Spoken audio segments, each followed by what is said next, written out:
Hello friends, this is DL Harry and welcome to our video. हमने start की हुई एक बुक सीरीज़ जिसका नाम है new trader rich trader by Steve and Holly Burns. अभी तक हम इसके 17 चैप्टर डिस्कस कर चुके हैं और आज की इस वीडियो में हम डिस्कस कर रहे हैं इसका लास्ट चैप्टर, यानी कि इस वीडियो में ये बुक कंप्लीट हो जाएगी। अभी तक हम इसके 3 पार्ट्स जो कि साइकोलॉजी, रिस्क और मैथडोलॉजी थे, इनको हम डिस्कस कर रहे थे। तो आज लास्ट चैप्टर है जो कि मैथडोलॉजी का है, दैट इज़ चैप्टर 18 और स्टार्ट होता है ये new trader cuts profit short and let losses run. Rich traders let profit run and cut losses short. यानी कि न्यू ट्रेडर जो होते हैं उन्हें लगता है कि उनका प्रॉफिट कहीं चला ना जाए या मार्केट कहीं रिवर्स ना हो जाए, तो वो अपने प्रॉफिट्स को जल्दी बुक कर लेते हैं। जबकि अगर उन्हें लॉस हो रहा हो तो वो ये देखते हैं कि शायद एवरेज हो जाए या शायद वापस ऊपर आ जाए, तो वो एक उम्मीद में रहते हैं और इसलिए उनकी लॉसेस की ट्रेड जो है वो चलती रहती है।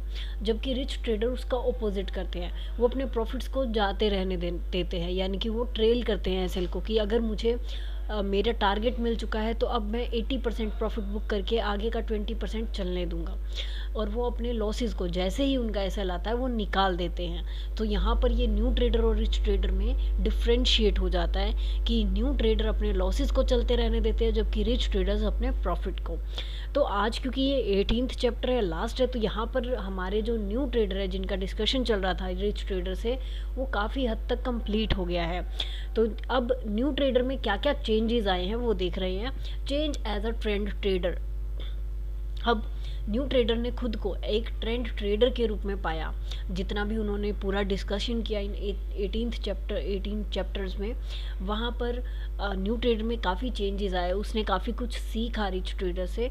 तो वहाँ पर उन्होंने खुद को कैसे चेंज किया है। New trader now has developed a system to trade. अब उसे समझ में आ गया है कि उसके पास एक प्रॉपर प्लान होना चाहिए ट्रेडिंग, और एक सिस्टम होना चाहिए जिससे वो ट्रेड कर सके। तो उसने अपना एक सिस्टम बना लिया है। He made a plan for his trading journey. अब उसने प्लान कर लिया है कि उसको कैसे मनी मैनेजमेंट करना है, कैसे उसका रिस्क मैनेजमेंट होगा, उसको ट्रेड कहाँ लेने हैं, कितना उसको प्रॉफिट चाहिए। तो उसकी ट्रेडिंग जर्नी को उसने पूरा प्लान कर लिया है। He is no longer a new trader but a trend trader. अब वो एक सिर्फ न्यू ट्रेडर नहीं है बल्कि अब एक ट्रेंड ट्रेडर है। अब उसे काफ़ी हद तक मार्केट समझ आने लगी है।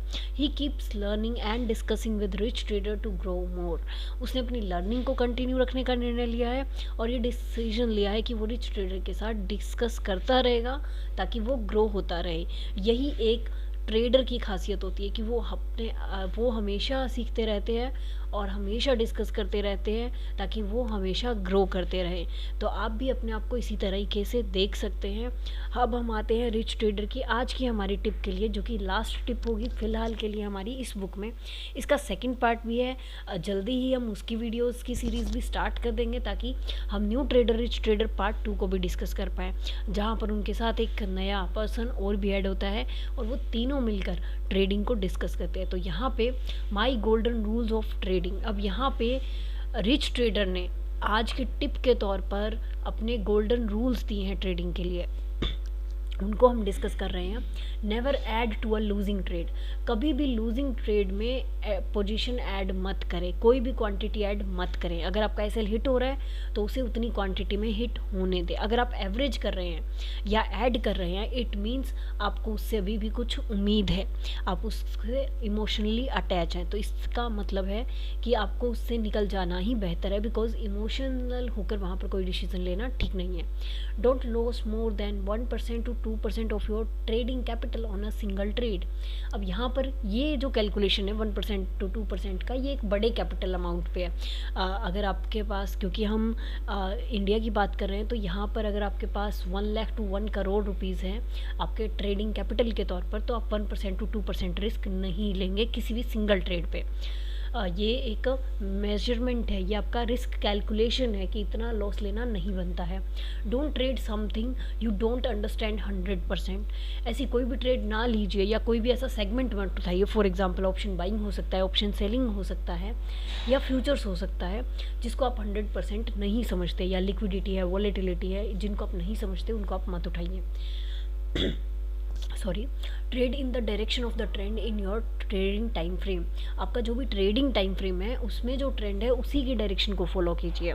मैंने आपको पहले भी कहा था कि अगर आपको ट्रेंड समझना है तो पहले आपको आपका टाइम फ्रेम डिसाइड करना होगा। तो यहाँ पर एक ही लाइन में ये तीनों चीज़ें आ गई है कि पहले आपका ट्रेडिंग टाइम फ्रेम कौन सा है, उसके अंदर ट्रेंड कौन सा है, उसी की डायरेक्शन में आपको ट्रेड करनी है। Only look for low risk versus high reward trades और हाई प्रोबेबिलिटी सेटअप्स। आपका जो सेटअप है उसको आप चेक कर लीजिए। अगर वो आपका सेटअप आपको, आप उसमें 100 ट्रेड्स लेके देख सकते हैं, चाहे वो पेपर ट्रेड ही क्यों ना हो, लेकिन एक बार उसको टेस्ट कीजिए 100 trades at least.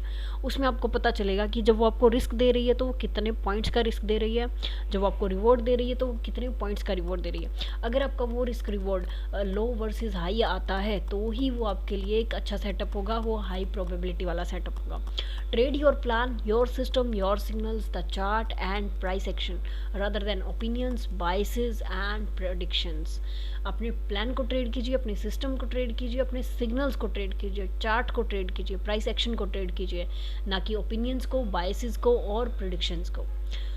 Trade the correct methodology that fits your personality. अपनी पर्सनैलिटी के अकॉर्डिंग ट्रेड कीजिए। मान लीजिए आपकी पर्सनैलिटी जो है वो स्लो डिसीजन लेने की है तो आप स्टॉक्स में ट्रेड कर सकते हैं। अगर आप बहुत क्विक डिसीजन लेते हैं, आप फियरफुल नहीं है या आप कैलकुलेटेड बहुत जल्दी कर लेते हैं कैलकुलेशंस, तो आप बैंक निफ्टी कर सकते हैं बिकॉज वो बहुत ज़्यादा वॉलेटाइल है, स्पेशली ऑप्शन बाइंग। अगर आप बहुत बड़ी क्वांटिटी में ट्रेड कर रहे हैं या एक बड़े अमाउंट को आप मैनेज कर सकते हैं तो आप ऑप्शन सेलिंग कर सकते हैं। अगर आप पूरा कैलकुलेशन करके चलना चाहते हैं या ज़्यादा रिस्क नहीं लेना चाहते तो आप हो सकता है एसआईपी में इन्वेस्ट कर रहे हो। तो उसके अकॉर्डिंग, पर्सनालिटी के अकॉर्डिंग आपको डिसाइड करना है कि आपका कौन सा मेथड होगा, आपका कौन सा सेगमेंट होगा। Don't trade unless you have a plan with rules on entries, exits and risk management. तब तक ट्रेड मत कीजिए जब तक आप ये सब प्लान नहीं कर लेते कि आपका एंट्रीज, एग्जिट्स और रिस्क मैनेजमेंट के लिए रूल्स क्या होंगे। पहले आपको ये रूल्स डिसाइड करने होंगे एंड देन आपको आपकी ट्रेड प्लान करनी है। Trade like each trade is one of the next 100। आप कोई भी ट्रेड कीजिए, आप ये सोचिए कि यही मेरी अगली 100 ट्रेड होने वाली है। तो इससे आप एक अंदाज़ा लगाएंगे कि अगर आपकी नेक्स्ट 100 ट्रेड भी ऐसी जाती है तो आप 100 ट्रेड के बाद किस पोजीशन में होंगे। तो इससे आपको आइडिया लग जाएगा कि आप कितना अच्छा ट्रेड कर रहे हैं या कितना ख़राब ट्रेड कर रहे हैं, और उसके बिहाव पे अगर आपको कहीं भी चेंजेस की ज़रूरत है तो आप वो कर सकते हैं। Don't give up. ये ट्रेडर के लिए सबसे बेस्ट चीज़ होती है कि आपको गिव अप नहीं करना। अगर आपसे कोई गलती हो रही है तो आप उसको ठीक कीजिए, आप सीखिए कि आप कहाँ गलती कर रहे हैं, उसे आप ठीक करेंगे तो उसके बाद आप ग्रो कर सकते हैं। But don't give up. So यहाँ पर रिच ट्रेडर ने हमें काफ़ी कुछ सिखा दिया है अपनी ट्रेडिंग से रिलेटेड। उनका जो भी सेटअप था, जो भी उनके डिस्कशंस हुए न्यू ट्रेडर के साथ साथ, हमें ये बहुत कुछ सीखने को मिला है। ये बुक एक डिस्कशन के तौर पे थी, हमने सारी चीज़ें डिस्कस की है। आज ये बुक यहाँ पर ख़त्म होती है। So thank you so much friends, इस पूरी सीरीज़ में हमारे साथ बने रहने के लिए। इसका सेकेंड पार्ट जो है बुक का वो भी हम जल्दी शुरू करेंगे विद वीडियोज़ और उसकी प्रेजेंटेशन, उसके लेसन जो भी रिच ट्रेडर ने हमारे साथ शेयर किए हैं। So thank you so much and happy trading.